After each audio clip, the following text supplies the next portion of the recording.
1 times 1. Oh, times 1. Oh, times 1. Times pa nga yung ginamit natin eh. Di ba? So minsan bang hirap unawain ano kasi po yung pong Diyos ay napakahiwaga. Na ano lang po natin siya na nauunawaan kapag inaaral nating mabuti yung salita niya. Kasi doon po natin doon po lumalabas yung mga katotohanan. Ang dami po ngayon na mga lumalabas na kung ano-anong paniniwala, at kung ano-anong mga doktrina. Eh, meron po ngang mga lumabas ngayon, alam niyo po, yung daw Diyos sa lumang tipan ay magkaiba sa Diyos sa bagong tipan. Yun po yung mga malabas ngayon. Yung Diyos daw sa lumang tipan, magnanakaw. Mamamatay tao. Galuin mo yon. Meron pong ganun mga lumalabas ngayon. Meron pong nangangaral ngayon ng mga ganun po ang pinapangaral. Parang yung inaano nila yung pinaglalaban nila yung Diyos sa lumang tipan at Diyos sa bagong tipan. 'Di ba ang Panginoong Yesus po ay Diyos na nagkatawang tao? Ang Panginoong Yesus daw mapagmahal, 'di ba? Mapagpatawad, Tapos yung Diyos daw sa lumang tipan, hindi, mamamatay daw. Sinungaling pa nga eh. May napapanood po kayong ganon? Ayan, dami po lumalabas po sa Facebook ngayon. At alam niyo po, sikat pa yung mga nagtuturo nun. Babanggitin ko po pangalan, po kayong magagalit. Si Ed Lapis. Kilala niyo si Ed Lapis? Si Ed Lapis, kilala niyo po? Yung pong ang church yung day by day. Ay, day by day. Day by day po pala. Nagkamali lang po ako. Day by day po pala yun. Day by day Christian Fellowship. Yun po yung pastor na walang asawa. Binata po yun si Ed Lapis. Pero alam niyo sa Biblia, dapat yung mga nagpapastor, merong asawa. Kasi ang mga kwalifikasyon, dapat isa lang ang asawa. Sabing gano'n. Dapat hindi siya lasinggero, gano'n. Dapat hindi siya mukhang salapi. Di ba? Gano'n po yung mga Tapos mga mananampalataya, yung mga anak. Sabing gano'n, di ba? At sumusunod sa kanya yung kanyang mga anak. Gano'n po yung mga kwalifikasyon. Kaya lang, hindi naman natin sinisiraan. Kaya lang, maliwanag po yung sinasabi po ng banal na espiritu na sa huling panahon, hindi po ako yun nagsasabi yung hindi po si Ferdinand Espiritu, yung banal na espiritu, sabi sa 1 Timothy 4, maliwanag ang sinasabi ng espiritu na sa huling araw, iiwan ng ilan ang pananampalataya at makikinig sila sa mga turo ng mga demonyo. Pero niyo yun, maraming nangangaral ngayon na naliligaw yung alin? Yung aral. Tapos, ang masaklap pa mga kapatid, yung mga nakikinig, ano mangyayari din? Maliligaw din. Kasi kapag yung nangangaral ay ligaw, siyempre maliligaw din yung pinapangaralan. Pagka yung nangangaral ay nangangaral ng katotohanan, susunod din naman yung mga nakikinig sa katotohanan. Ganun po lagi yun, Kaya pagka mali yung paniniwala, mali rin yung pamumuhay. Pagka yung tama pinaniniwalaan, tama rin yung pamumuhay. Amen? Ay, kailangan po maintindihan natin. Kaya nga po kinakailangan natin nag-aaral ng salita ng Diyos Ano po? Ayun po si pastor po yun, si Ed Lapis. Sikat po yun. Ang daming mga church noon. Sa ibang bansa, meron po dito, ang dami. Yung day by day Christian Fellowship, ay day by day. Ay totoo po mga kapatid, napakarami ngayon na lumalabas. Kaya kinakailangan mag-ingat po tayo sa ating mga minsan napapakinggan. 'Di ba? Tuwan-tuwa tayo dahil ang galing salita. Ang galing magturo, ang galing mangaral, Pero minsan nagiging motivational na rin yung yung iba nangangaral. Minsan nga hindi na nagbubuklat ng Biblia puro lang salita ng salita, tapos hindi masyado nila maipakita sa Biblia yung sinasabi nila. Parang pinapaliwanag lang nila sa kanilang isip yung kanilang nababasa. Yun po yung minsan mali, no, sa mga pagtuturo. Na ini-interpret ng iba yung salita ng Diyos sa kanilang isip. Dapat po yung salita ng Diyos, ini-interpret po yan doon sa isipan ng mga sumulat, hindi sa isipan natin. Kasi nakalagay na po kung ano yung pong mga isinulat nila. Pero iyon ay naisulat nila, ipinahayag sa kanila yon ng banal na Espiritu. Kaya po yung salita ng Diyos ay ininspirahan ng banal na Espiritu. Pinatnubayan ng Espiritu Santo yung mga sumulat sa Lumang Tipan, yung mga propeta, yung sa Bagong Tipan, yung mga apostol. Pinatnubayan ng Espiritu ng Diyos yun. Kaya nga po yung kanilang mga sinasabi, sigurado. Ang problema lang minsan, yung mga nagtuturo. Sasabihin nila na ang Diyos sa Lumang Tipan ay magkaiba sa Diyos ng Bagong Tipan. Ay, problema po yun. Yung Diyos daw sa Lumang Tipan, nagsisinungaling. Tapos, ang utos niya doon, huwag magsisinungaling. Di ba? Yung Diyos daw doon sa Lumang Tipan, magnanakaw din. Opo. Turo po yan, nung mga ibang mga naliligaw na pastor, At alam niyo po, yung mentor po nga nun ay si Ed Lapis. Hindi, sinasabi ko na po, dahil baka paborito niyo pakinggan minsan si Ed Lapis dahil napakahusay magsalita. Pero hindi po mga kapatid, napakarami po sa panahon natin ngayon. Diba, sabi nga ng Panginoong Yesus, mag-ingat kayo sapagkat maraming lalabas na mga bulaang propeta, bulaang guro, bulaang mga mangangaral at ililigaw ang marami sa inyo. Kahit yung mga Kristiyana, naliligaw pa. Kaya kinakailangan magbantay po tayo mga kapatid. Amen? Amen? Dapat magbantay po tayo. Pakinggan, wag po tayong basta-basta na lang amen ang amen. O kaya naman basta't share ng share, O kaya naman basta't approve ka lang ng approve dahil babasa kaya o nangangaral ng salita ng Diyos. Kailangan susuriin po muna nating mabuti yung ating pinapakinggan. Sa biglang tingin at pakinig, parang okay naman Pero pagka pinakinggan mong mabuti, piruin mo yun.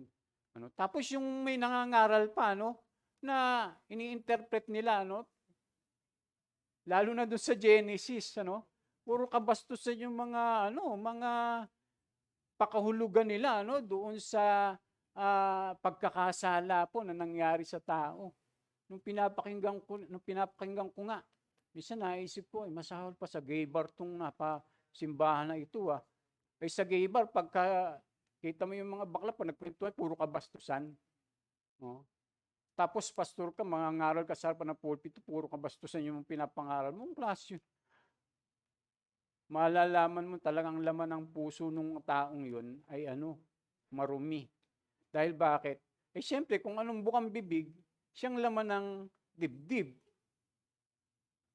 Kaya malalaman mo kung ano yung laman ng puso, lumalabas, kung ano yung laman ng isip, lumalabas sa ating mga sinasabi o pinapahayag o kung nangangaral man sa kanyang pinapangaral at itinuturo.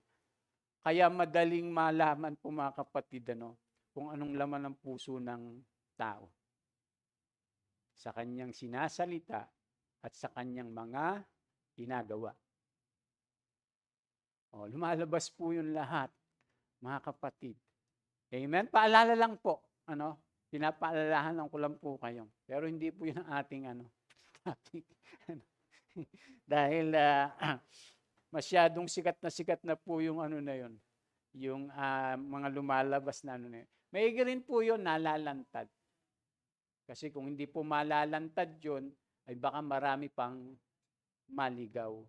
Ang atin pong tatalakayin sa hapon pong ito, sa umaga pong ito, pinapahapon ko na, ay pinamagatan po natin ang muling pagkabuhay. Nung nakaraan po, natalakay po natin ano po yung muling pagkabuhay ng Panginoong Hesukristo. Pero ang tatalakayin po natin ngayon ano po ay yung iba't ibang uri ng muling pagkabuhay.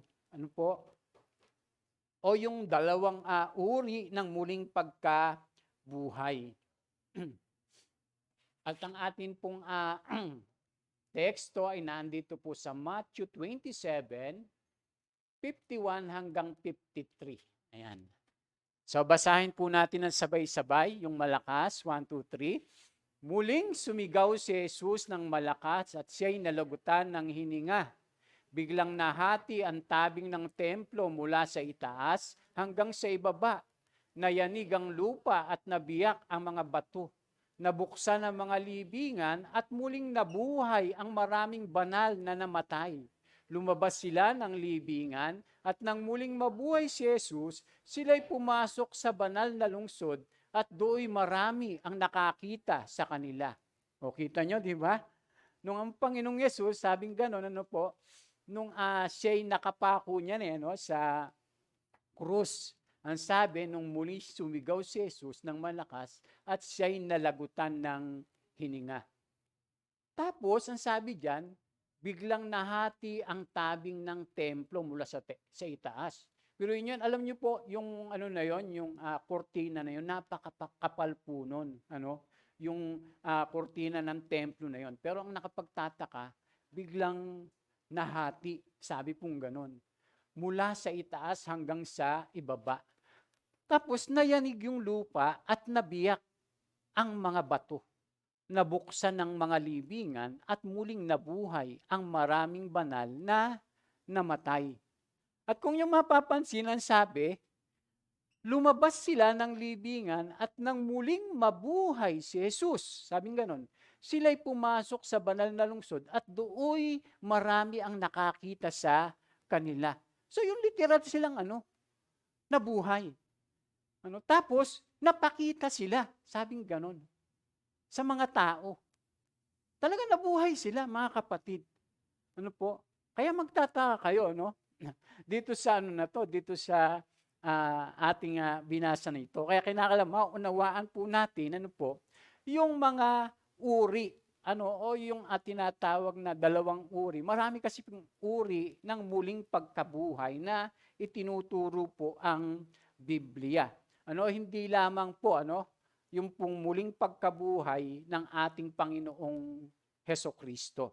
At atin pong tatalakayin ito. So sino ang mga taong ito na nabuhay na muli? Sila ba ay kasama ng Panginoong Yesus nang ito ay umakyat sa langit? Kasi ang turo ng iba, umakyat na din daw yun sa langit. Pareho ba ito ng tinutukoy na darating na muling pagkabuhay? Sabing ganon. Ilan lamang po ito sa tanong ng mga bumabasa ng talatang ito at ng mga kamukhang mga talata pa. So atin pong suriin ang mga muling pagkabuhay na ito at ihambing sa muling pagkabuhay ng Panginoong Yesus at muling pagkabuhay na darating. So kaya napakarami po, o ilan yung binabanggit ng salita ng Diyos pagdating po doon sa katuruan ng muling pagkabuhay. Tandaan po natin na ang atin pong pag-asa ay yung muling pagkabuhay. Ito po yung inaasahan ng mga mananampalataya. At ito po talaga yung pag-asa natin. Kaya nga mapalad yung mapapasama saan? Doon sa muling pagkabuhay. Sabi pong ganon. Yung makakasama sa muling pagkabuhay at makakasama ang ating Panginoong Hesukristo. So ano nga ba ang mga uri ng muling pagkabuhay sa Biblia? Yan po yung ating tatalakayin. So unang-una po, ang muling pagkabuhay na pangwalang hanggan. Yun po yung muna at tatalakayin. Yung muling pagkabuhay na pangwalang hanggan. Ibig sabihin, yung mga mabubuhay na muli, ay mabubuhay na sa walang hanggan. Ibig sabihin, yung makakasama na natin ang ating Panginoon sa walang hanggan. No, yun po yung tinutukoy po rito, ang muling pagkabuhay na pangwalang hanggan. Sabi diyan sa Romans 6 verse 8 to 12. Sabi diyan, kung tayo'y namatay ng kasama ni Kristo, naniniwala tayong mabubuhay rin tayong kasama niya. Sabi pong gano'n, ano po? So ang tinutukoy niya, ni Apostol Pablo, ay yung muling pagkabuhay na pangwalang hanggan. Kasi ang sabi, kung tayo'y namatay ng kasama ni Kristo, sabi pong gano'n, naniniwala tayong mabubuhay rin tayong kasama niya. So yung tinutukoy po ni Apostol Pablo, pagka nabuhay na mag-uli, yung mga namatay na kay Kristo, sabi pong ganon, ay mabubuhay rin tayong kasama na niya. Ibig sabihin, meron palang hindi makakasama niya. Kaya sabi diyan, alam nating si Kristo nang muling binuhay ay hindi na muling mamamatay. Wala nang kapangyarihan sa kanya ang kamatayan. So parang ganun din sa atin. Nang siya'y mamatay, namatay siya ng minsanan dahil sa kasalanan. At ang buhay niya ngayon ay dahil sa Diyos. Kaya't dapat din ninyong ituring ang inyong sarili bilang patay na sa kasalanan. Sabi pong ganon. Kaya pala yung mga nanampalataya na sa ating Panginoon, dapat ituring na kung tayo talagang nakipag-isa na sa Panginoong Yesus, nagbalik loob na sa Kanya, ay ituturing na natin yung ating sarili na patay na sa kasalanan. Ngunit buhay naman para sa ating Panginoon. Alam niyo po, pagka sinabing patay na sa kasalanan, ano ang ibig sabihin? Hindi na tayo dapat nabubuhay sa kasalanan. Hindi ibig sabihin, hindi ka na magkakasala. Pero hindi na tayo dapat nabubuhay sa kasalanan.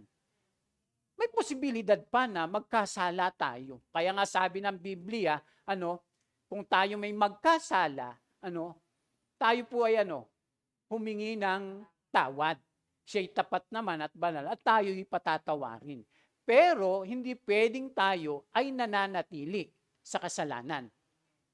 Dahil yung nagpapatuloy sa kasalanan, sabi po ni Juan, ay kampo ng dyablo. Dahil sa simula't simula pa, yun po yung ginagawa niya.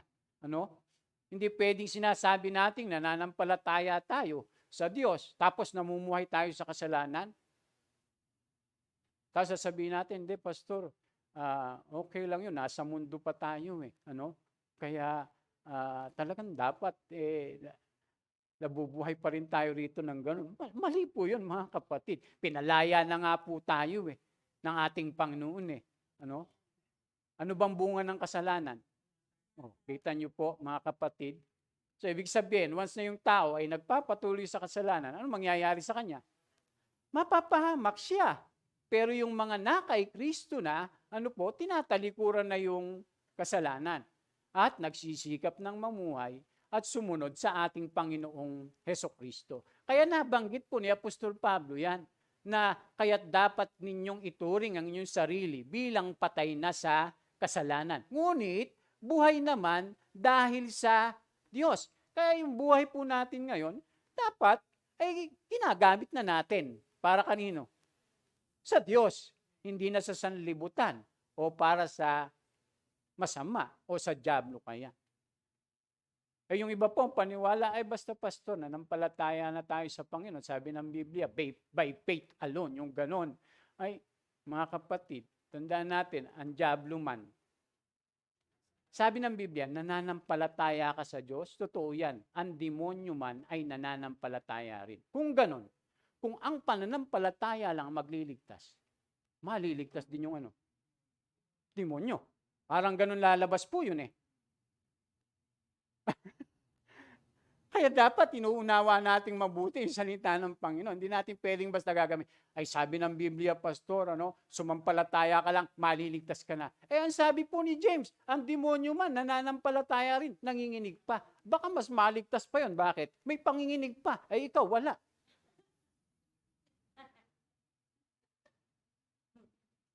Oh, 'di ba pagka ating unawaing mabuti yung mga salita ng Panginoon, hindi puwedeng basta't nananampalataya ka lang. Kaya itinuturo ni James na, ah, ang pananampalataya na hindi talaga nilalakipan ng pamumuhay ayon sa salita ng Diyos ay patay. Walang kabuluhan po yung pananampalataya na gano'n. Kasi ang ebidensya na tayo'y totoong nanampalataya sa Panginoon ay sumusunod tayo sa ating Panginoon. Kasi nga yung bunga ay nakikita. Do'n sa puno. Kung mabuti yung puno, mabuti yung bunga. Kung masama yung puno, masama yung bunga. Ibig sabihin, yung kanyang mga ginagawa, yung kanyang pamumuhay, nahahayag po doon. Kaya po yung mananampalataya, na makakasama lang doon sa tinatawag na muling pagkabuhay na pangwalang hanggan, ay yung talagang sumusunod sa ating Panginoong Yesus. Yung hindi na namumuhay sa kanyang sarili, kundi kay Kristo na. Sapagkat kayo'y nakipag-isa na kay Kristo. Sabi pong gano'n. So sila lamang po, tayo lamang po na namumuhay para sa ating Panginoong Yesus ang makakasama doon sa muling pagkabuhay na pangwalang hanggan. Ano pa po ang sabi? Papalitan ng ating mga katawan, ng katawang pangwalang hanggan. So ibig sabihin, itong ating katawan, merong hangganan. Pero sa muling pagkabuhay, yung pangwalang hanggan na ang ibibigay o ilalagay ng ating Panginoon. Ganyan din sa muling pagkabuhay. Ang katawang inilibing ay mabubulok, ngunit di mabubulok kailanman ang katawang muling binuhay. Pangit at mahina ng ilibing, maganda't malakas kapag muling nabuhay. Inilibing na katawang panlupa, sabing ganon, meron dinawang katawang panglangit. Ganito ang sinasabi ng kasulatan. Ang unang tao, si Adan, ay nilikhang binigyan ng buhay. Ang huling Adan ay espiritong nagbibigay buhay. Ngunit hindi nauna ang panlangit. Ang panlupa muna bago ang panlangit. Ang unang Adan ay mula sa lupa, sapagkat nilikha siya mula sa alabok. Ang pangalawang Adan ay mula sa langit. Ang katawang panlupa ay katulad ng nagmula sa lupa at ang katawang panlangit ay katulad ng nagmula sa langit. Kung paanong tayo naging katulad ng taong nagmula sa lupa, matutulad din tayo sa taong nanggaling sa langit. Kaya po pala tayo bilang mga anak ni Adan, di ba? Bilang mga anak ni Adan, naging anak tayo ni Adan naging lahi tayo ni Adan katulad niya, di ba? Siya ay yung kanyang katawan ay nabubulok, namamatay. Pero sabi ng salita ng Diyos, kung paanong tayo naging katulad ng taong nagmula sa lupa, matutulad din tayo sa taong nanggaling sa langit. Sino po yon? Ang Panginoong Yesus. Kasi po siya, mula sa pagka-Diyos, ay siya'y nagkatawang tao. At nung siya ay namatay at muling nabuhay, di ba, pinalitan yung kanyang katawan ng tinatawag na makalangit na nakatawan o yung maluwalhating katawan, glorified body, yung katawang panlangit na hindi na mamamatay. At ganun din po tayo, mga kapatid. Kaya alam nyo po, yan yung pag-asa natin, yung muling pagkabuhay sa walang hanggan. Alam nyo kung bakit ko na binibigyan din to? Kasi po, tayo talaga, yung katawan natin dito, talagang naghihinagpis tayo. Bakit? Ang daming ang dami nating mga, hindi lang pagsubok, pa? Sa ating pisikal na katawan. Di ba, ang dami nating nararamdaman. Actually, di ba, pagka tayo sinusubok o pag tayo may mga pagsubok, apektado katawan natin physical, mental, emotional, spiritual minsan. Pag dumadaan tayo dyan Kaya nga ang sabi ng Biblia, yung talagang tayo naghihinagpis sa katawang ito, sabi ni Apostol Pablo. Ang dami nating mga pinagdaraanan. Minsan iniisip natin kailan pa kaya tayo makakawala dito sa mga nararanasan natin ito. At yun lamang po ay mawawalang lahat pagka tayo po ay nabuhay ng mag-uli. Kapag yung ating katawan ay pinalitan na nung tinatawag na katawang panlangit. Kaya hindi na tayo makakaranas doon ng sakit. Hindi na tayo inom ng maintenance. Di ba? Totoo yun eh. Talagang magiging ganap na yung ating katawan. Kaya kaya yung buhay na ito, talagang nasa lupa tayo, talagang ang dami nating nararanasan, hinagpis. Ang kailangan lang talaga, patuloy tayong kumapit, magtiwala, manalig, maglingkod, sumunod, sapagkat kahit pa tayo dumadaan lahat diyan, sabi nga ni Apostol Pablo, di ba, ang kapighatian sa mundong ito'y walang anuman. Kung ipapantay sa walang hanggang kaluwalhati ang ipagkakalob sa atin pagdating ng araw na iyon. Sabi, ang kapighatian sa mundong ito'y walang anuman kung ipaparis sa kaluwalhati ang ipagkakalob sa atin sa araw na iyon. Sabi yung kapighatian. Pero nyo, kapighatian, dami nun Sabi, walang anuman. So, ibig sabihin, ang mga mananampalataya talagang dadaan at dadaan sa mga kapighatian.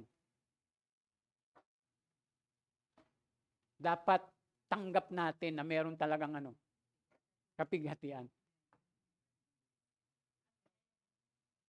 Dapat tanggap natin yun. Wag, yung iba kasi, Lord, bakit ganun? Ako na may naglilingkod at sumusunod sa ba't ito yung mga mangyayari sa akin na gaganap sa buhay ko. Diba? Tingnan nyo na lang po si Job. Si Job na lang, mga kapatid. Nung siya ay subukin, ano nangyari kay Job? Naubos yung kanyang kabuhayan. Namatay ang lahat ng kanyang mga anak. Tapos tinubuan pa siya ng pigsa mula ulo hanggang talampakan. Ay ko kaya ang tubutan lang ng pigsa dito. Baka sabi mo, Panginoon, ano naman pagsubok tong binigay mo sa akin? Hindi mo na magawa yung mga gusto mong gawin. Pag may isa kang pigsa dito, o kaya dito. Diba? Ang hirap matulog. Ay si Job, mula ulo hanggang talampakan, tad-tad ng yun. Bukol ng boils. Tapos ang matindi nun, naubos pa yung kanyang kayamanan, namatay pa lahat yung kanyang mga anak. Ano sabi po ni Job? Praise the Lord. Ang Diyos ang nagkakaloob, ang Diyos din ang kumukuha. Purihin ang Panginoon. Nagbago ba si Job nung dumating sa buhay niya yon? Hindi. Basta siya nananalig pa rin sa Panginoon. Kasi nga, sabi ni Satanas, kaya ka naman sinasamban yan, kaya kanyang pinaglilingkuran. Dahil pinagpapala mo siya, subukin mong alisin lahat yan. Sabi ng Panginoon sa kanya, sige, gawin mo gusto mo sa kanya, huwag mo lang kukunin yung kanyang buhay, akin yan. Di ba? Kaya ang ginawa niya, Satanas, ganito ginawa kay Job, di ba? Inubos yung mga ari-arian niya. Inubos yung mga anak niya. Tapos nung mangyari sa kanyang lahat yon, anong sabi po nung asawa niya? Yung asawa ni Job sabi, sumpain mo na yung Panginoon mo, sabing ganun. At para mamatay ka na, sabi naman ni Job, di mo alam ang sinasabi mo, puro na lang baka saganaan ang tatanggapin mo sa Diyos, hindi rin ba kahirapan? Sa kabila nun, hindi nagkasala si Job. Alam niyo po ang pinakamabigat na pagsubok ni Job? Yung kanyang asawa. Piruin mo, imbis na suportahan siya na, Job, magpakatatag ka. Manalig lang tayo sa Panginoon. Bahala ang Diyos. Hindi Sabi ng asawa niya, sumpain mo na yung Diyos mo hanggang mamatay ka na. Di ba, napakasaklap nun, ano? Imbis na suportahan siya. Pero sa kabila nun, di ba, nanalig pa rin si Job. Matindi yung kapigatian yun. Kaya bandang huli, di ba, ang Diyos, pinagpala uli si Job. Doble pa. Kaya yung mga kapigatian, mga kapatid, tandaan natin, sa buhay na ito lamang iyan. Pero pagdating ng panahon, ng muling pagkabuhay sa walang hanggan, mga kapatid, ang sarap na ron, hindi na tayo makakaranas ng pang mga kasakitan. Sabi nga, wala na doon yung sakit, wala nang kamatayan, wala nang sumpa, sabing ganun, wala na yung high blood, sakit sa puso, wala na yung cancer, wala na yung diabetes, wala na yung lahat. Dito lang talaga sa lupa yun. Huwag tayong maniwala na pag tayo nanampalataya sa Panginoon. Pag nanampalataya ka sa Panginoon, hindi ka maghihirap. Sasabihin gano'n. Yayaman ka. Magiging malusog ka. Naku mga kapatid, kabulaanan po lahat yung mga ganun turo. Kahit nga si Pablo, nagkasakit Kahit yung mga apostol, nagkasakit din. Pero nagpapagaling din sila ng may sakit. Pero sila nagkakasakit. Diba? Kasi nga nasa lupa tayo mga kapatid. Yung ating katawan po ay mahina talaga. Limitado. Hindi katulad talaga pagka yung nabuhay na mag-uli na ang mga mananampalataya. Mayroong kani-kanyang panahon ng muling pagkabuhay. Ngunit ngayong si Kristo'y muling binuhay, ito'y katibayan na muling bubuhay ng mga patay. Kung paanong dumating ang kamatayan sa pamamagitan ng isang tao, gayon din naman dumating ang muling pagkabuhay sa pamamagitan din ng isang tao. Sapagkat kung paanong mamamatay ang lahat dahil sa kanilang kaugnayan kay Adan, gayon din naman mabubuhay ang lahat dahil sa kanilang kaugnayan kay Kristo. Ngunit ang bawat isa'y may kanya-kanyang takdang panahon. Sabing ganyan, si Kristo ang pinakauna sa lahat, pagkatapos ang mga kay Kristo sa panahon ng pagparito niya. So yung muling pagkabuhay mangyayari lamang sa panahon ng pagparito ng ating Panginoong Jesus. Kaya may kanya-kanyang panahon. Ang unang-unang nabuhay, doon sa tinatawag na pangwalang hanggan, ay walang iba kundi ang ating Panginoong Jesus. Siya pa lang po ang nabubuhay na mag-uli. Na una, para sa pangwalang hanggan, maliban sa ating Panginoong Jesus. Baka sabihin nyo, Pastor, paano yung binasa natin kanina? Ay, hindi po yun kasama. Iba po rin yun. Yung pagkabuhay na yun. Nabuhay talaga yun. Pisikal. Tapos namatay uli. Pagkaaralin po nating mabuti.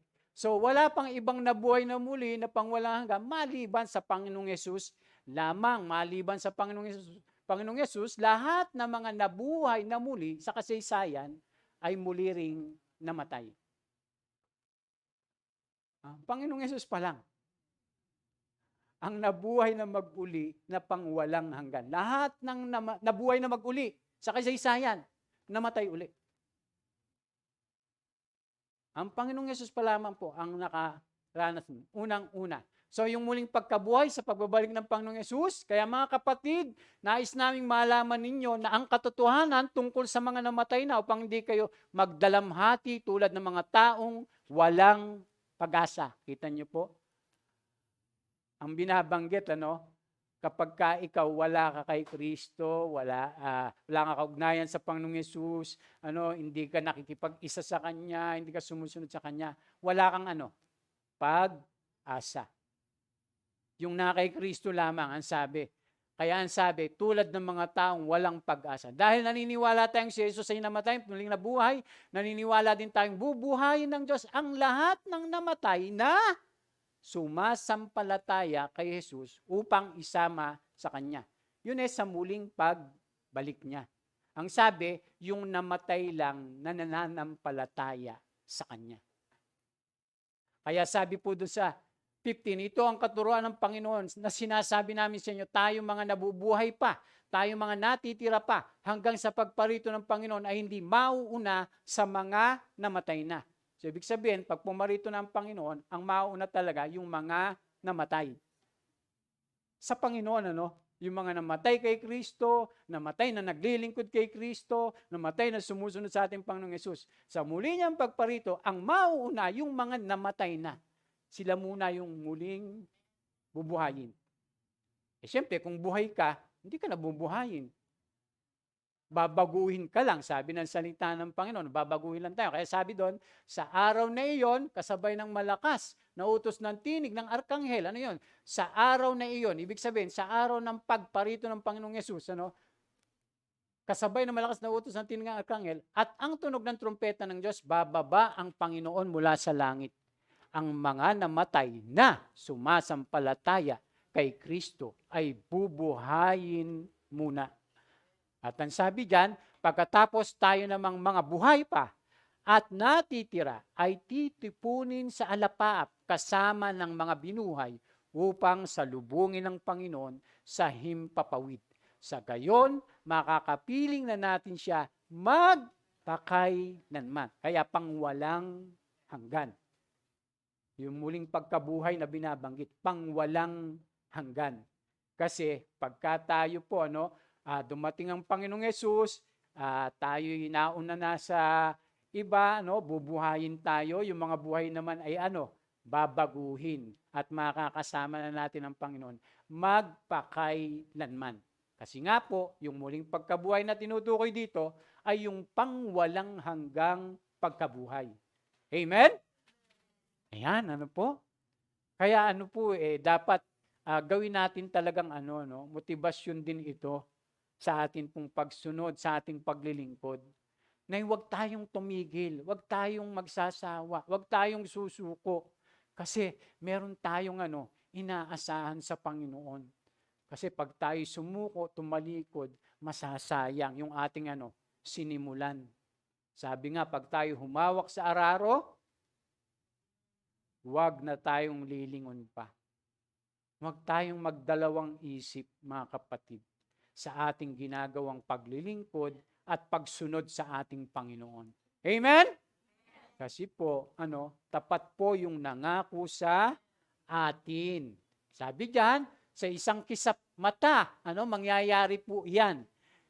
Isang hiwagang, sinasabi ko sa inyo, hindi lahat tayo'y mamamatay, ngunit lahat tayo'y babaguhin. Tama? Hindi lahat. Hindi naman lahat talaga tayo mamamatay. Ang ibig sabihin nun, pag dumating ang Panginoong Yesus, abutan niya pa tayong buhay, di ba? Sabing ganon, ay babaguhin tayo, sabi po, Kaya sabi diyan, sa isang sandali, sa isang kisap mata. Sa isang kisap mata lang. Di ba? Bang bilis nun? Sabi diyan, kasabay ng huling pag-ihip ng trumpeta. Laging binabanggit yan, sapagkat sa pagtunog ng trumpeta, sabing ganon. Ewan ko lang kung ito'y literal po, mga kapatid, na maririnig talaga natin yan. Maaari, baka hudyat po talaga, sabi, sa pagtunog ng huling trumpeta. Tapos, maririnig natin, ba, nandito tayo? Maririnig natin. Siyempre, parang hudyat yun. Tapos nandito tayo, mawawala tayo. Nawala kayo, naiiwan si pastor. Tay, problema yun. Rapture, di ba? Yung magtataka ka, paano mangyayari yun, mga kapatid? Samantalang nandito tayo sa loob. So napaka-powerful talaga magiging katawan ng mga Kristiyano. Lulusot ka dyan. Hindi nga, totoo po yun, mga kapatid. Tapos babaguhin na yung ating katawan, powerful na, katulad ng katawan ng Panginoong Yesus. Sa isang kisap mata, babaguhin niya tayo, sabing ganun. Yung mga namatay, bibigyan niya ng makalangit na katawan, yung buhay din naman ay babaguhin at bibigyan din ng makalangit na katawan. Yung glorified body. Yung maluwalhating katawan. Amen? Napakasarap nun, ano? Pagka halimbawa dumating si Lord, sama-sama tayo, ano? Umaangat na ganyan, ano? Sinasalubong natin ang Panginoon. Tapos pagdating doon sa ano sa taas, ano? Sila ate si Ate Maribel, nag-aapiran tayo Ate Maribel, thank you Lord, di ba? Ano? Aapiran tayo doon, kakasama tayo. Yes Lord, thank you, magkakasama na tayo, di ba? Ay ang hirap pagka yung iba naiwan, mga kapatid. Lalo na pagka masyado tayong nakapokus dito. Ano? Masyado tayong nagiging abala sa iba't ibang mga bagay. Ano? Masyadong yung nabubuhos yung ating puso't isip dito sa mundong ito. Kaya sabi po ng salita ng Diyos, sabi po ng Panginoon, ang pagdating ng anak ng tao ay katulad ng panahon ni Noe.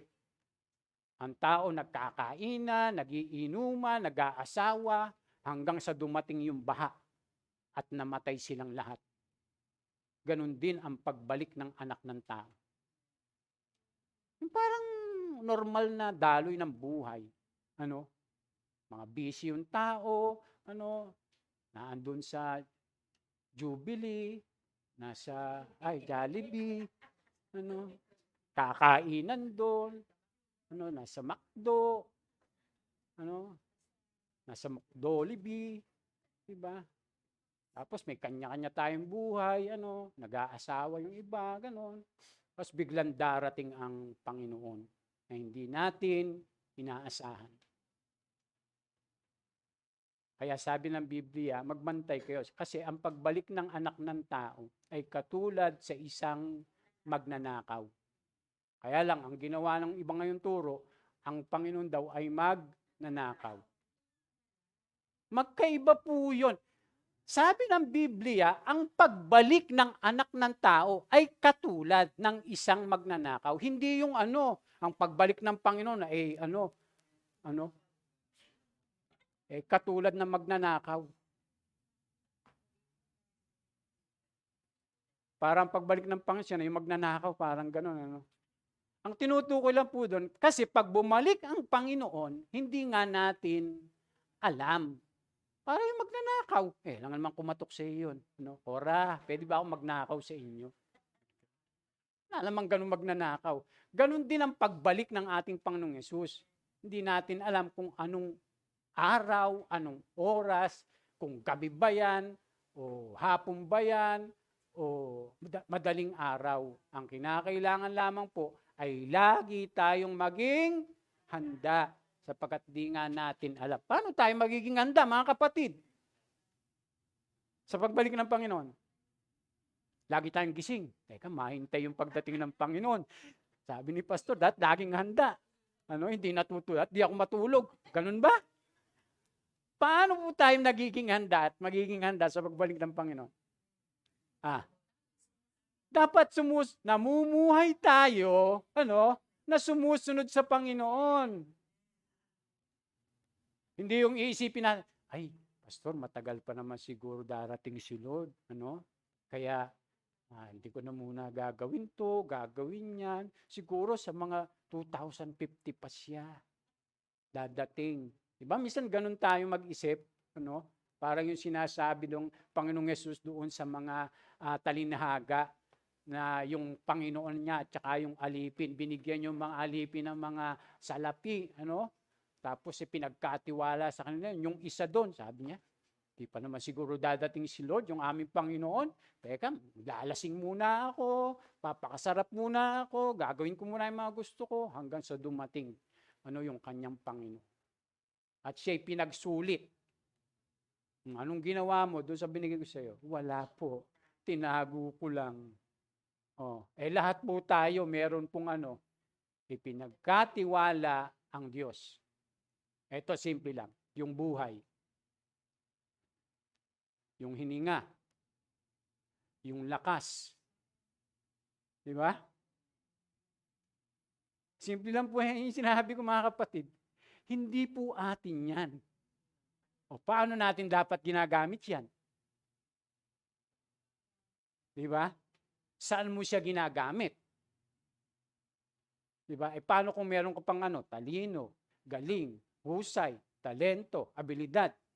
Oh, anong gagawin mo? Di ba? Kailangan gagamitin po natin yan. Hindi pwede na binigyan tayo ng Panginoon ng mga iyan, tapos sinasarili lang natin. Kaya nga magsusulit lahat tayo sa Panginoon mga kapatid Kaya kung anong meron tayo ngayon, ang tanong, naluluwalhati mo ba ang Panginoon?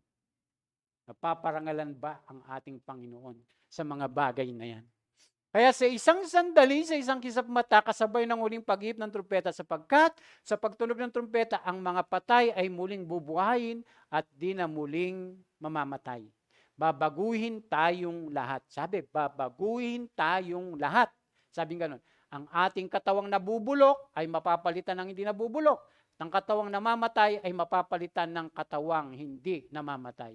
Kapag ang nabulok ay napalitan na ng di nabubulok at ang may kamatayan ay napalitan na ng walang kamatayan, matutupad na sinabi sa kasulatan. Nalupig na ang kamatayan. Lubos ang tagumpay. Kaya nga po yung kamatayan ng Panginoong Yesus, ang naging dahilan kung bakit napagtagumpayan niya na yung kamatayan. Kung hindi namatay ang Panginoong Yesus, hindi tayo mabubuhay sa walang hanggan. Hindi tayo muling mabubuhay para dun sa walang hanggan. Mabuti na lang ang Panginoong Jesucristo ay namatay para sa atin, para sa ating mga kasalanan, upang kung tayo ay magbalik loob sa Kanya, manampalataya sa Kanya at makipag-isa at sumunod. Sabi ng salita ng Panginoon, yung kamatayan ay hindi na natin daranasin. Ang tinutukoy ko po mga kapatid, ay yung hindi na mapapahamak pa, yung mga nakay Kristo na. Kasi nga, pagkakalooban na siya ng walang hanggang buhay, pagkatapos ng muling pagkabuhay. Amen po mga kapatid? Ayan, ano pa po? Sabi diyan? Ay, nawawala, humihina. Ayan. So yung muling pagkabuhay ng mga napugutan, yan ba yung kasunod? Sabi, Sabi rito, nakakita ako ng trono at mga nakaupo doon ay binigyan ng karapatang humatol. Nakita ko rin ang kaluluwa ng mga taong pinugutan. Yan po yung pinagutan ng ulo. Dahil sa pagpapatutuo tungkol kay Jesus at sa pagpapahayag ng salita ng Diyos. Hindi sila sumamba sa halimaw ni sa larawan nito, ni tumanggap man ng tatak ng halimaw sa kanilang noo kamay. Binuhay sila upang magharing kasama ni Kristo sa loob ng 1,000 taon. Ito ang unang pagkabuhay sa mga patay. Alam niyo po yung tinutukoy dyan, ito po yung mga naiwan. Naiwan saan? Sa rapture. Pagka naiwan po tayo sa rapture, meron pang pagkakataong maligtas. Yun pagka tayo hindi magpapatatak sa panahong iyon. Mangyayari po kasi iyan na yung Antikristo ay yung puot niya ilalabas niya. Kaya yung mga anak ng Diyos aanuhin niya. Yung pe-persecute niya para sabi nga walang kung hindi pa iiksiin ng Diyos yung na yon, mga araw na yon, oras na yon, walang maliligtas. Pero alang-alang sa mga hinirang, sabi pong ganun, paiiksi niya yun. Kaya dadating ngayon ang Panginoong Yesus. Dadating ang Panginoong Yesus. Tapos yung mga mananampalataya sa panahong iyon, kanya nang kukunin. Pero may maiiwan. Tapos yung mga maiiwan, yung mga maiiwan, yun siyempre hahabulin ng Antichrist, Tapos yung mga hindi sa kanya, susunod sa kanya, papatayin niya. Pero yung yung makikipag-isa sa kanya, magpapatatak nung tinatawag na 666.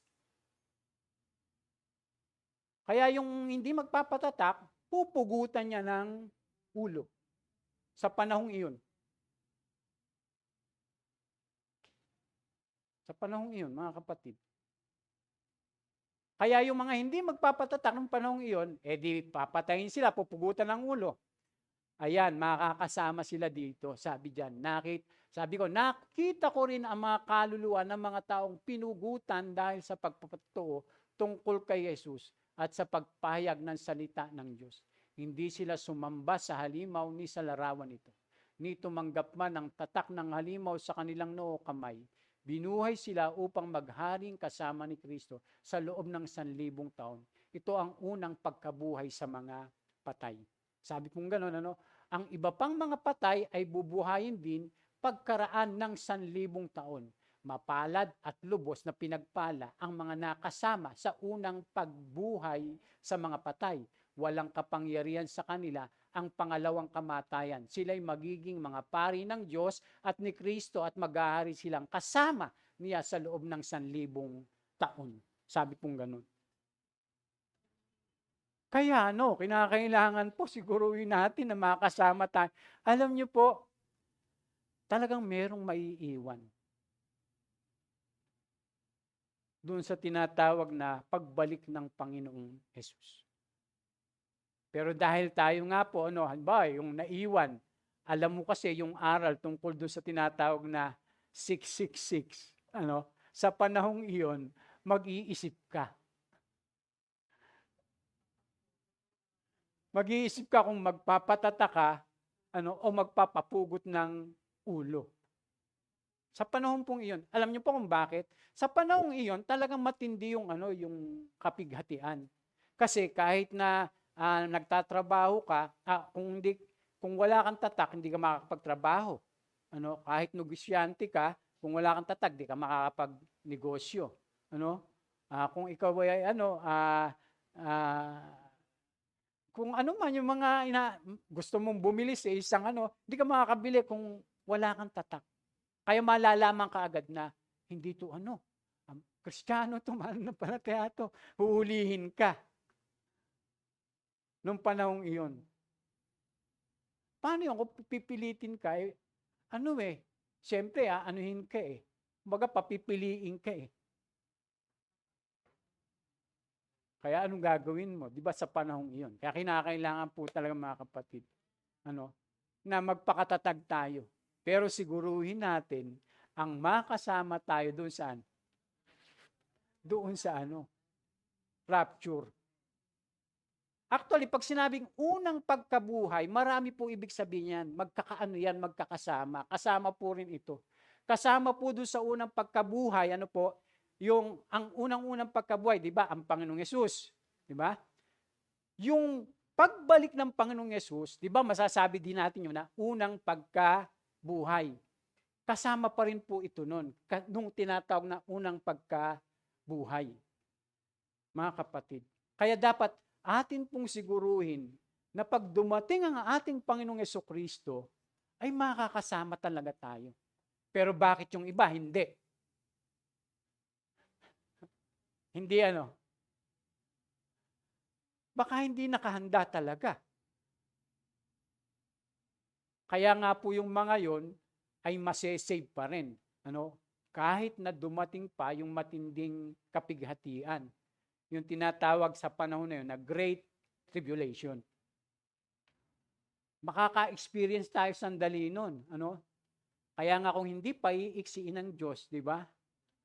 Yung araw, yung oras, walang maliligtas. Kaya nga yung ira-rapture niya yung mga mananampalataya kukunin niya muna Ang masaklap lamang po yung mga maiiwan na kinakailangan po talaga maging matatag po tayo ng panahong iyon. Kung tayo man po ay maiwan.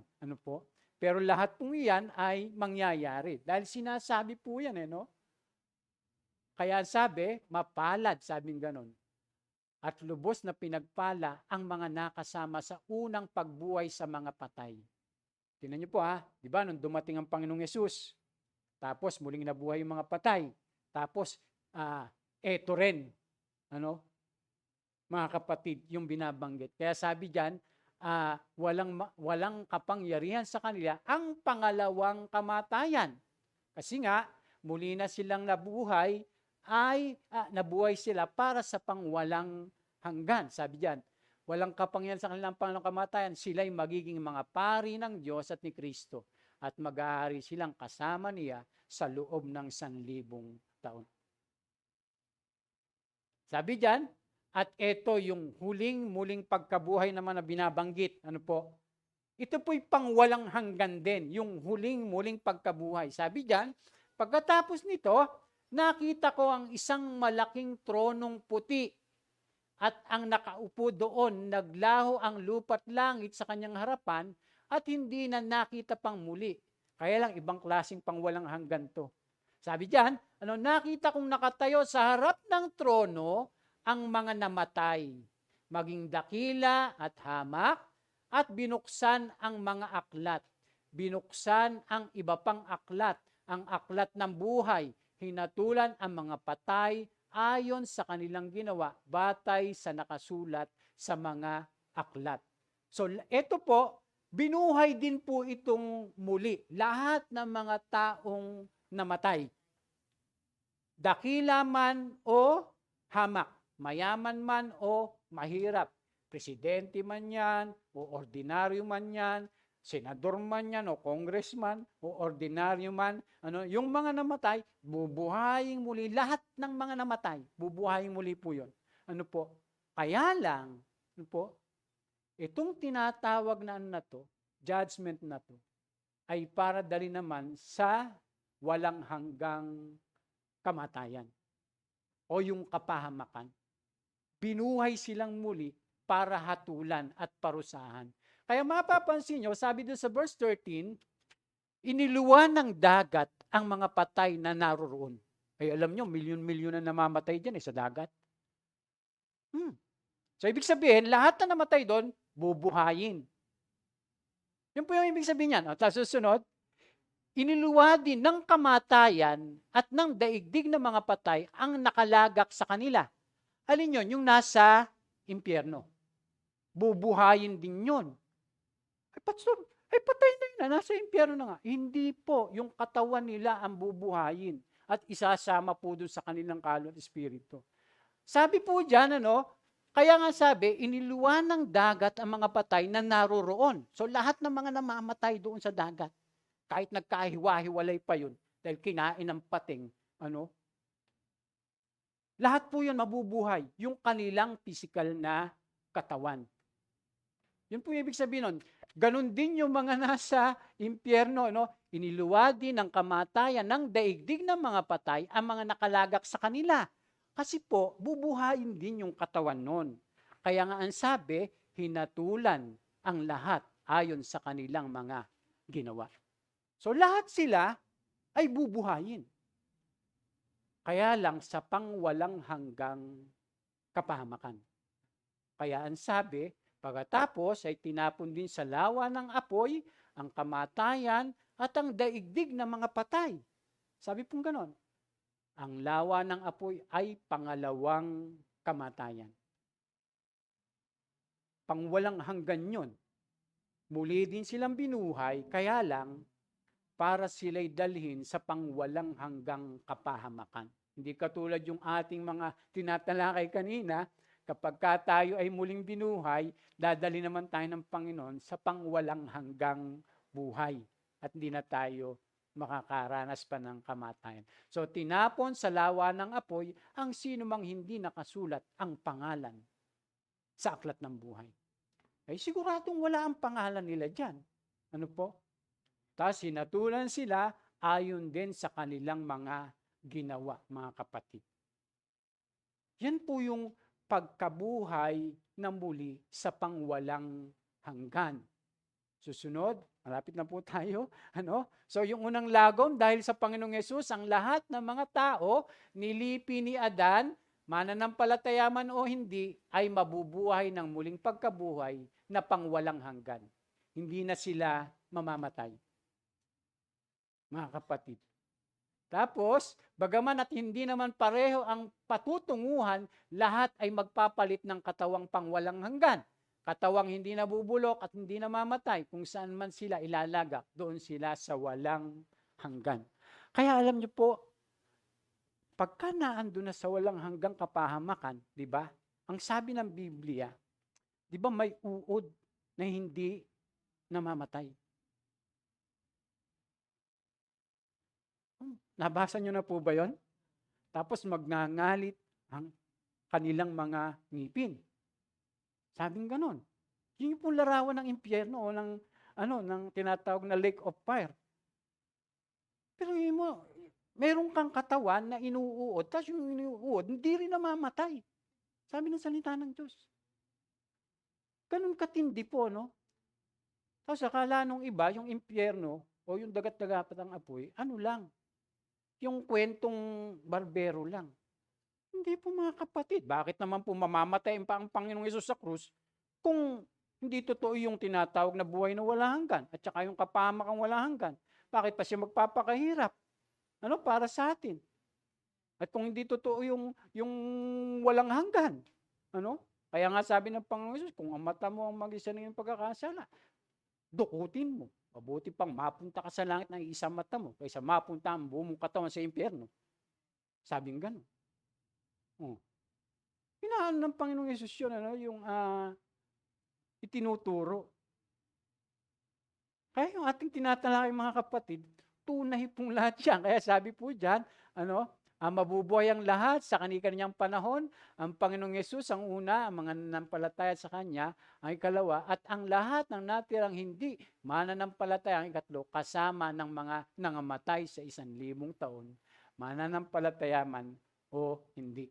Sabi dyan, pangalawa, ano nga ba yung mga uri ng muling pagkabuhay sa Biblia? Madalian na lang po ito. Pangalawa, yung muling pagkabuhay na pangkasalukuyan lamang. Okay? Meron pang mga tala ng muling pagkabuhay sa Biblia, ang mga ito, bagamat nagkaroon ng muling pagkabuhay, ay hindi napalitan ng kanilang katawan. Kaya't sila itinuring na muli ring namatay. Kasama din sila sa muling pagkabuhay na pangwalang hanggan. So ulitin natin, ang mga ito, bagamat nagkaroon ng muling pagkabuhay, ay hindi napalitan ang katawan. Yung pa ring katawan nila.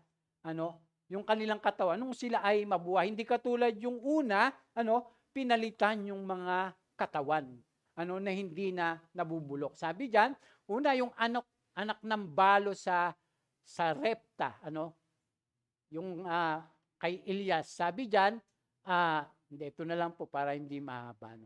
3 beses siyang dumapa sa bata at nanalangin ng ganito, Yahweh, aking Diyos, hinihiling ko pong muli ninyong buhayin ng batang ito. Dininig ni Yahweh ang dalangin ni Elias at muling nabuhay ang bata. Pero yung katawan niyan ay hindi nagbago. Kaya ang sabi, inakay ni Elias ang bata at binalik sa kanyang ina, saka sinabing, narito ang anak mo, buhay na siya. At sumagot ang babae, tiyak ko na ngayon na kayo nga ang isang lingkod ng Diyos na nagsalita at nagsasalita si Yahweh sa pamamagitan ninyo. Kita nyo, di ba? Bumubuhay ang Diyos, ang ating Panginoon, ng tao. Kaya lang, hindi napapalitan yung katawan. Sis. Sabi diyan, yung anak ng Sunamita, kay Eliseo naman, nagpatuloy si Eliseo sa kanyang silid, nakita niya ang bangkay sa kanyang higaan. Sinara niya ang pinto at nanalangin kay Yahweh. Dinapaan niya ang bangkay at hinawakan ang mga kamay nito. Pagkatapos tinapat niya sa bibig at mata ang bangkay ng kanyang bibig at mata. At unti-unting uminit ang bangkay. Tumayo si Eliseo at nagpabalik-balik sa loob ng silid. Muli niyang dinapaan ang bangkay at ang batay bumahin ng 7 beses, saka idinilat ang mga mata. Pinatawag niya kay Gehazi ang Sunamita at nang pumasok ito, sinabi niya, kunin mo lang yung anak. Ang babae nagpatira pa sa paanan ni Eliseo. Pagkatapos kinuha ang kanyang anak at dinala sa kanyang silid. Kita niyo po ha? Muling pagkabuhay din po iyan. Kaya lang, hindi po yan pang walang hanggan. Sapagkat yung kanilang katawan po na muling binuhay ay yung paring katawan na iyon, na dati. Sunod uli, ang anak na balo, nain. Ang Panginoong Yesus naman po ang bumuhay nito. Pagkatapos nito, nagpunta naman si Jesus sa isang bayang tinawag na Nain. Sumama sa kanya mga alagad at ang napakaraming tao. Nang malapit na siya sa pintuan ng bayan, nasa lubong nila ang libing ng kaisa-isang anak na lalaki, ng isang byuda. Napakaraming nakipaglibing na habag ang Panginoon nang kanyang makita ang ina nang namatay, kaya't sinabi niya rito, huwag ka nang umiyak. Nilapitan niya at hinipo at ang kinalalagyan ng bangkay. At tumigil naman ang mga may pasa nito. Sinabi niya, binata, makinig ka sa akin, bumangon ka. Naupo ang binata at nagsalita at siya'y ibinigay ni Jesus sa kanyang ina. Natakot ang lahat at sila'y nagpuri sa Diyos. Sabi nila, dumating sa kalagitnaan natin ang isang dakilang propeta. Dinalaw ng Diyos ang kanyang bayan at kumalat sa buong Hudiya at sa palibot na lupain ang balitang ito tungkol sa ginawa ng Panginoong Yesus. Kita niyo po, no? So, ang Panginoong Yesus ay bumubuhay muli. Ano po? Kaya lang, katulad po ng ating nabanggit na hindi po yun nagbago yung kanyang katawan. Lahat ng binubuhay, na muli, na katulad po ng mga nabasa natin, ay hindi po yan pangwalang hanggan. Ano pa po? Marami po yan. Ayan, yung anak ni Jairo. Ito na lang pong yung mga sabi dyan ng highlight. Hindi patay ang bata, siya'y natutulog lamang. Sa Panginoong Yesus, yung patay, natutulog lang sa kanya talaga. Kasi nga, sa Diyos, natutulog lang ang patay.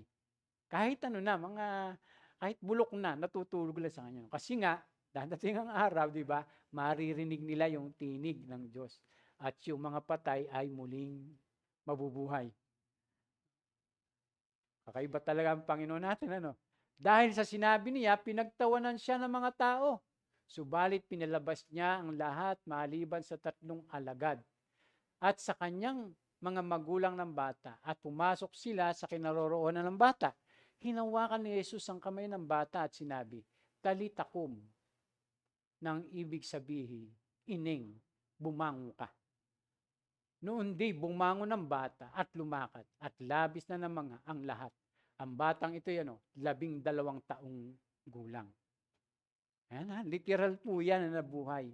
At nakasama po, nung mga magulang, nung kanilang mga kamag-anak, yung muling nabuhay. Hindi katulad yung sinasabi natin na pinag-aaralan kanina. Pag muling nabuhay, aakyat tayo sa himpapawid. Samantalang ito, muling nabuhay sila, pero nandun pa rin sila. Kasama pa rin sila ng kanilang mahal sa buhay. O yan, yung kaibigang si Lazaro. Ito na talaga nasa libingan na ito. O ilang araw na, sabing ganun. Muli nabagbag ang kalooban ni Jesus pagdating sa libingan. Ang pinaglibingan kay Lazaro ay isang yungib na natatakpan ng malaking bato. Alisin ninyo ang bato, utos ni Jesus. Ngunit sumagot si Marta, Panginoon, nangangamoy na po siya ngayon. 4 na araw siyang patay. Ay talagang nangangamoy na po yun. Kasi po noon, wala pong imbalsam. Lalagyan nila ng pabango, tapos babalutin ng yung kayong lino na puti. Wala pong imbalsam na katulad ng sa atin na di ba? Na yung may sinasaksak na gano'n. Siguro may ginagawa sila para ma-preserve yung pero hindi katulad nung ginagawa sa atin ngayon, na kahit na tila 1 taon Yung kay Marcos nga hanggang ngayon Di ba? Ewan kung totoo po yun. Sabi diyan, sinabi ni Jesus, hindi ba't sinabi ko sa iyo na kung sasampalataya ka sa akin ay makikita mo ang kaluwalhatian ng Diyos? Kaya't inalis nila ang bato, tumingala si Jesus sa langit at sinabi, Ama, nagpapasalamat ako sa iyo sapagkat dinirinig mo ako at alam kong lagi mo akong diringgin. Ngunit sinabi ko ito dahil sa mga taong narito upang maniwala silang ikaw ang nagsugo sa akin. Alam niyo po, ang Panginoon gumagawa talaga ng himala. Kahit magpahanggang ngayon, gumagamit din siya ng mga tao. Bumubuhay talaga siya ng mga patay. Meron pang mga gumagawa noon, ginagawa niya yun para po yung pong mga taong mga naandoon, nakakakita, ay mahayag yung kapangyarihan at kaluwalhatian ng Diyos. Ano po? Kaya po meron pang gumagawa ng mga kababalaghan ngayon, dahil may mga kaloob silang gumawa ng mga himala, kahit nga bumuhay ng mga patay, ano po. Kaya sabi rito, pagkasabi nito, sumigaw siya, Lazaro, lumabas ka. Lumabas nga si Lazaro na nababalot ng telang panlibing ang mga kamay at paa. May nakatakip ring tela sa mukha, inutos ni Jesus sa kanila, kalaganin niyo siya at nang makalaya. So yan po, yung pa rin yung katawan na yan, na binuhay. Hindi po yan yung tinatawag na katawang makalangit o yung glorified body. Sabi diyan, maraming mga banal. Ayan. Yung binanggit po natin o binasa kanina. Yung nabuksan, ang libingan at muling nabuhay ang maraming banal na namatay. Lumabas sila ng libingan at nang muling mabuhay si Jesus, sila'y pumasok sa banal na lungsod at do'y marami nakakita sa kanila. Literal po talaga yan na nabuhay. Ang sabi nga, nung lumabas sa libingan at nang muling mabuhay si Jesus, sila'y pumasok sa banal na lungsod at do'y marami ang nakakita sa kanila. Nabuhay silang muli, physically. Pero yung paring katawan nila, yung nabuhay na mag-uli. Ano pa? Ayan, yung kay Tabita at Dorcas. Kay Pedro naman po ito. Sabi, pinalabas ni Pedro ang lahat at siya'y lumuhod at nanalangin. Pagkatapos, humarap siya sa bangkay at sinabi, Tabita, bumangon ka. Dumilat si Tabita at naupo nang makita ni Pedro. Hinawakan ni Pedro ang kanyang kamay at tinulungang bumangon. Pagkatapos, tinawag niya ang mga mananampalataya at ang biyuda at iniharap sa kanila si Dorcas na buhay pa. Kita niyo po namatay na po yan, ngunit muling nabuhay. Ang pangyayaring ito ay nabalita sa buong Hopa, kaya't marami ang sumampalataya sa Panginoon. Pero yun, siyempre pagka ganun, halimbawa, ginamit ako ni Lord, tapos yung patay pinag-pray natin, biglang tumayo, ay sigurado takbuhan kayo. Ay sila hindi di ba? Nung mangyari po yun, tuwan-tuwa pa sila, nagalak sila. Kaya yun yung mga ginagawa ng Panginoong Yesus doon sa muling pagkabuhay, na kung saan ay hindi katulad nung muling pagkabuhay na walang hanggan. And last, malapit na po tayo, Ayan, baka isa na lang to. Sabi diyan, babasahin natin ito ng buo. Maganda to, sabi. Nang Sabado ng gabi, kami nagkakatipon upang magpira-piraso ng tinapay. Si Pablo'y nangaral sa kanila hanggang hating gabi, sapagkat aalis na siya kinabukasan. Yun po, nangaral po si Apostol Pablo hanggang hating gabi. Maraming ilaw sa silid sa itaas na pinagtitipunan namin. Nakaupo sa bintana ang isang binata ng pangalay Eutico dahil sa kahabaan ng pagsasalita ni Pablo. Parang si Pastor Perdi lang. Si Eutico ay inantok at nakatulog ng mahimbing at nahulog siya mula sa 3 palapag ng kanyang kinaroroonan. Kaya't patay na siya ng buhatin. Buti na walang bukas na bintana rito pag nangangaral ako. Alam niyo po mga kapatid, ganito, wala po yan sa galing ng nangangaral at sa husay. Dahil ang nangangaral ay si Apostol Pablo. Napaka-anointed niya. Pero kita niyo, di ba, tinulugan siya.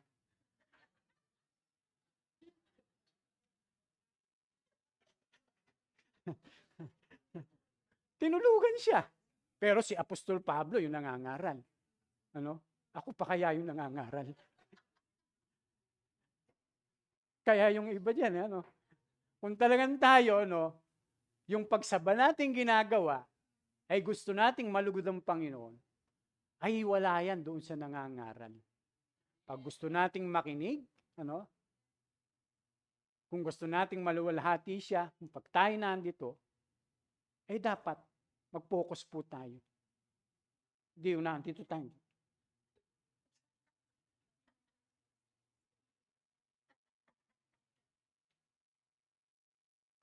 Mga kapatid, alam niyo sa totoo lang yung gano'n, walang paggalang yun sa Diyos. Parang wala tayong respeto. Kaya tayo narito para, ano, sumamba. At ang pagsamba, tandaan po natin, hindi yung kumakanta lang tayo. Hindi yung kumakanta lang tayo, tapos na. Tapos kung ano natin gagawin. Ang pagsamba po, ay yung kung ano yung lahat ng ginagawa po natin dito sa loob ng church. Yun po yung pagsamba. Kasi ano man ang ating ginagawa, gagawin natin sa ikaluluwalhati ng Diyos. Diba, nakikinig tayo. Kung nakikinig nga tayo, tapos ano-anong kinikwenta natin doon sa, ano kayo, labas sa wedding. Papanalunan ko sa loto. Diba? Mga ganon. Eto po, kaya wala sa Hose, sa galing no? Dahil si Apostol Pablo pa nga nangangaral dito Ano? Kaya mag-iingat kayo dyan, baka kayo, o kaya doon sa taas, baka doon kayo pumesto. 4 na palapag po to. Bahala kayo, Sabi diyan, nanaog din si Pablo, sabi, at niyakap siya. Huwag kayong magkagulo. Buhay siya. Pero sabi doon, kaya't patay na siya ng buhatin. Namatay talaga. Mahulog ka ba naman sa yun nga lang, mabagok yung ulo mo sa, madulas ka't mabagok. Diba, may namamatay po ng gano'n. Ay, mahulog ka sa taas na, diba?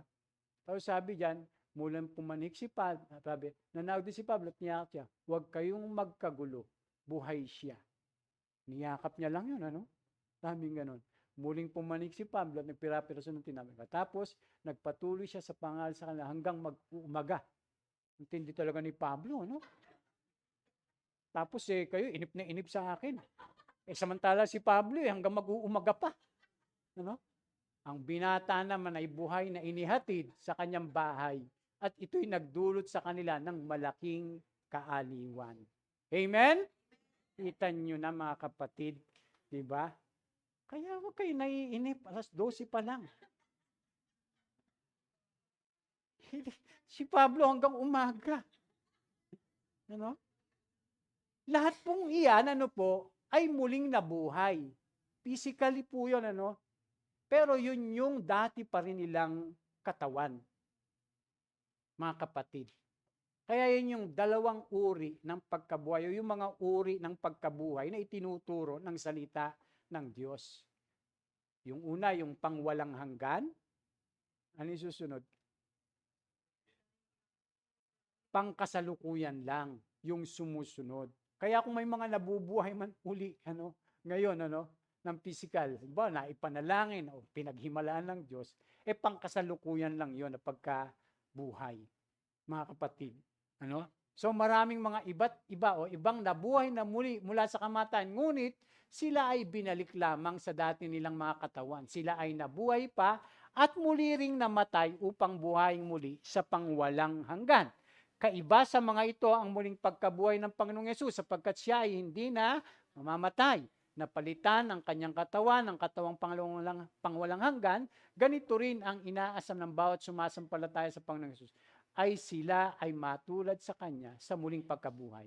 Ang muling pagkabuhay ginanap upang maging tanda o patotoo sa lahat. Ito rin naman ay kaaliwan at pag-asa sa lahat ng sumasampalataya sa Diyos. Sa luma o bagong tipan man, nangyari ang mga ito. So ano nga ba yung mga uri ng muling pagkabuhay sa Biblia? Una, ang muling pagkabuhay na pangwalang hanggan.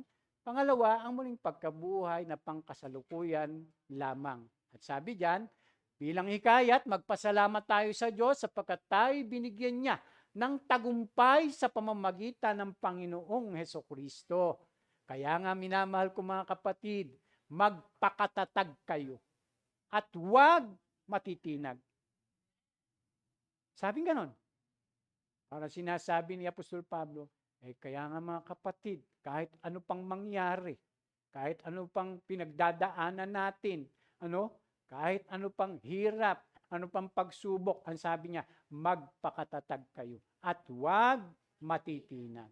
Sapagkat, sabi, maging masipag kayo sa paglilingkod sa Panginoon dahil alam ninyong hindi masasayang ang inyong paghihirap para sa Kanya. Amen? Palakpakan po natin ang ating Panginoon. Maraming pong salamat at nawa po, meron po tayong natutunan, ano po, lalo na pag tayo hindi naiinip. Ano po?